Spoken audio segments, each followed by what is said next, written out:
വലിയ നോയമ്പിന്റെ 49 ദിവസം പൗലോസ് ലീഹ കൊറിന്തോസിലെ സഭയ്ക്ക് എഴുതിയ 2 ലേഖനം 12 അധ്യായം 9 വാക്യം.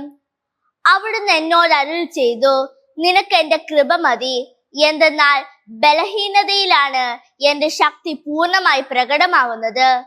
പൗലോസ് ലീഹായിക്ക് ദൈവം നൽകുന്ന ഈ മറുപടി ബലഹീനരായ മനുഷ്യർക്ക് ഏറെ ആശ്വാസം നൽകുന്നതാണ്. നമ്മുടെ ജീവിതത്തിലെ കുറവുകൾക്കുള്ള ദൈവത്തിന്റെ മറുപടിയാണ് നിനക്ക് എന്റെ കൃപ മതി എന്നത്.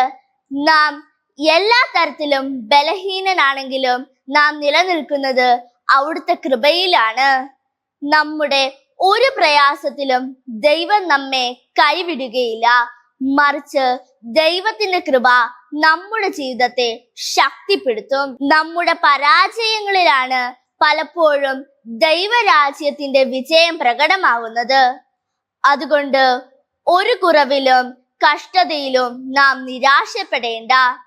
ദൈവത്തിൽ ആശ്രയിക്കുക കൃപാസമൃദ്ധമാകും. നമ്മുടെ ജീവിതത്തിലെ കുറവുകളെയും പരാജയങ്ങളെയും ഓർത്ത് വേദനിച്ച 5 കാര്യങ്ങൾ ഓർക്കുക. അവയോർത്ത് വിഷമിച്ചതിന് ഈശോയോട് മാപ്പ് ചോദിക്കാം. ദൈവകൃപ അനുഭവിക്കാൻ ദൈവം നമുക്ക് നൽകിയ 2 കുറവുകൾ ഓർത്ത് ദൈവത്തിന് നന്ദി പറയാം.